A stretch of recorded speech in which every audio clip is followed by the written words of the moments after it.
Thanks so much, Violet, for that very warm introduction. I just want to say, first of all, that I'm in awe of the talks that have been given so far tonight, and I am so thrilled to be here talking to you about SNL, which really is one of my favorite things.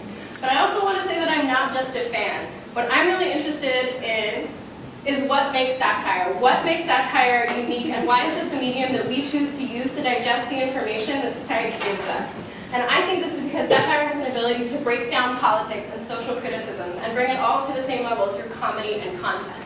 But what is satire, and does it have to be funny? My answer is no.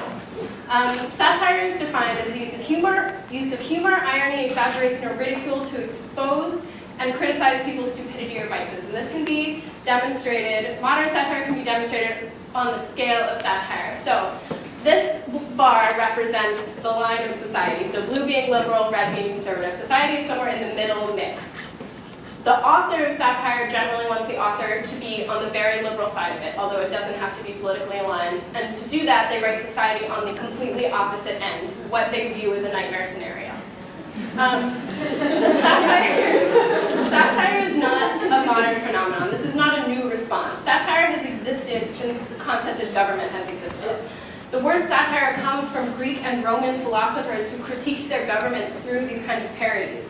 The top example here is an Egyptian papyrus scroll critiquing the way that scribes were educated. In the Middle Ages, satire was conveyed through song, as can be seen here, and these two cartoons show the way that satire was used to break down authoritative governments during the Russian and French Revolution.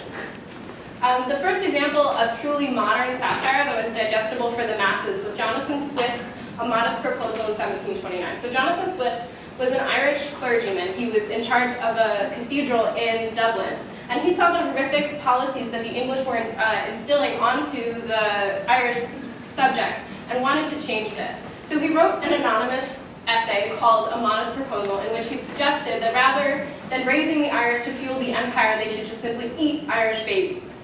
So Jonathan Swift sees society as not that great, bad for Irish peasantry. He wants pro-Irish policies, so he suggests eating Irish babies. So the real place that modern satire and social criticism comes from is the post-war era, when people were directly dealing with the post-war effects of industrialization and the direct destruction to these veterans and their families. And this gave rise to satirical novels such as Sinclair Lewis's Babbitt, George Orwell's 1984, and Joseph Heller's Catch-22, which all portray these societies that no one wants to live in an effort to move far away from this sort of destruction. The next big advent towards the SNL phenomenon was the advent of television as a political mode of conveying information. And this affected lots of political movements, especially the civil rights movement and the anti-Vietnam War movement. Television provided a way for people to relate, to see what was happening directly and create an emotional connection. And this fueled satire in a huge way because it allowed people to create a far more direct connection to the information that they were seeing. So SNL, the first episode of SNL aired in 1975. It was produced by Lorne Michaels, who continues to be the producer to this day after only a few short hiatuses. It was, like we see today, a sketch comedy show with a resident cast and a rotating artist, although it wasn't given a late-night television spot because it was thought to be successful. It was put on late-night Saturday because no one would watch TV on Saturday nights. Each cast member was hired on yearly increments because it was not thought to be successful. However, during the first season, Chevy Chase would impersonate President Ford and have a huge political impact. Ladies and gentlemen, the President of the United States. Hello. Hello. Hello, hotline. Anwar, just a second. I'm on the air right now. I'll give you a kiss and girl, okay? Hank, can you talk to Sadat for a minute? Thank you. Let's take a look at the recent popularity. Ford popularity is certainly on a sharp rise. Whereas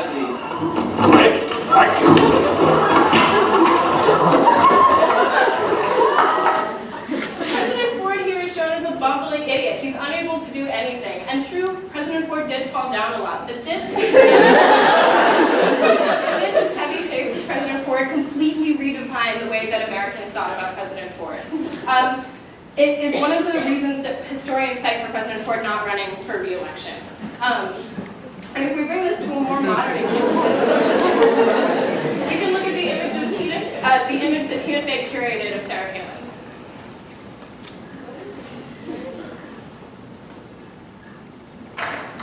You went to the UN for the first time. How was that experience? Oh, you know, it was just amazing. So many interesting people. Though I have to say, I was disheartened by how many of them were foreigners. When Senator McCain and I are elected, we're going to get those jobs back in America.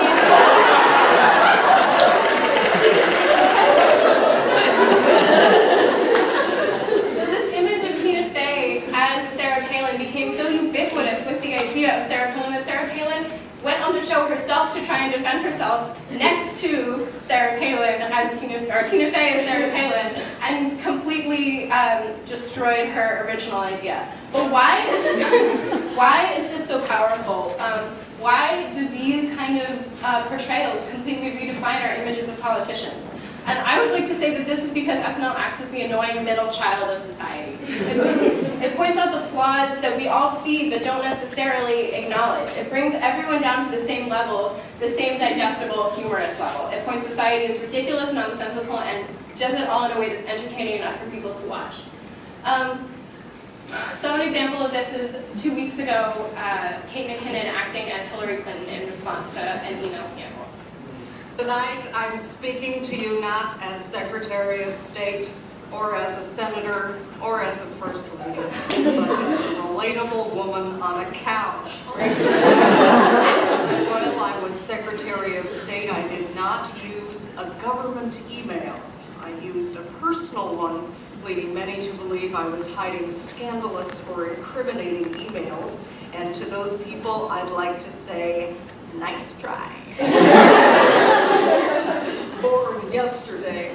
I was born 67 years ago. Planning on being president ever since. No mistakes in my rise to the top. Time to run.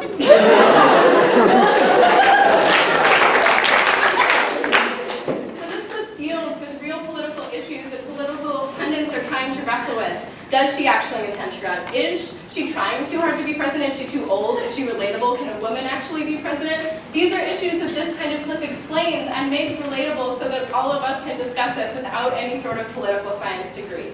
It makes these questions that we all need to consider rather than leading them to sources like the Washington Post or the New York Times. But why does SNL matter? It's more than just political. A sketch like Drunk Uncle, something that reappears all the time but is only about 30 seconds long, is a parody of a drunk family member spewing some political nonsense. But it comments on familiar relations, political ideology, how we come to our political beliefs, and gaps between generations.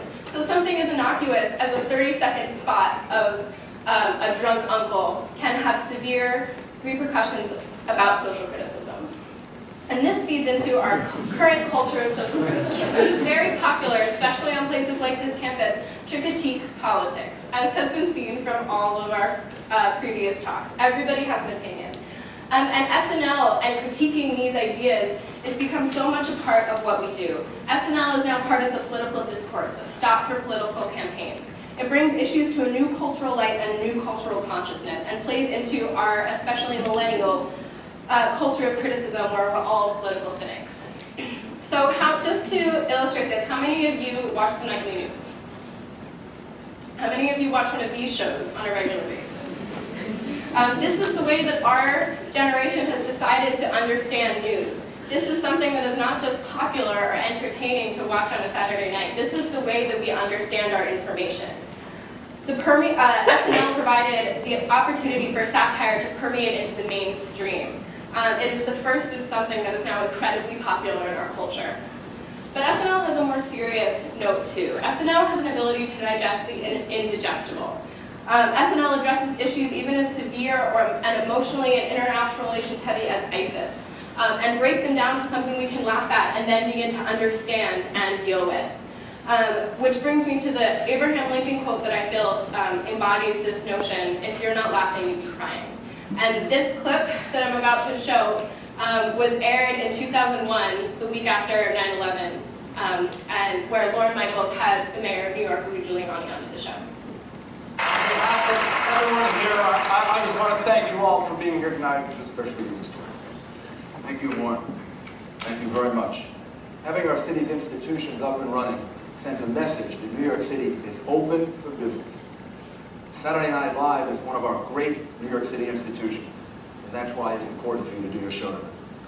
Can we be funny? Why start now? So this clip not only sheds light on the way that SNL has become such a cultural, important piece, but also demonstrates that it's important to keep moving forward and allow oneself a space to digest information, even if that is through comedy. Saturday Night Live is a cultural phenomenon, a crossroads for hyper-liberals and super conservatives to come together while they're being mocked. It's a show that was put out late so that no one would watch it, and now it's a show that people stay up late to watch. It's part of our social and political discourse and brings issues to light without any political jargon or party bias, to a level that the public can understand without a degree. It is so important and so vital that the public understand issues in this political climate and bring these issues to the political discourse, and it is for that reason I am not only an avid SNL fan, but a regular watcher.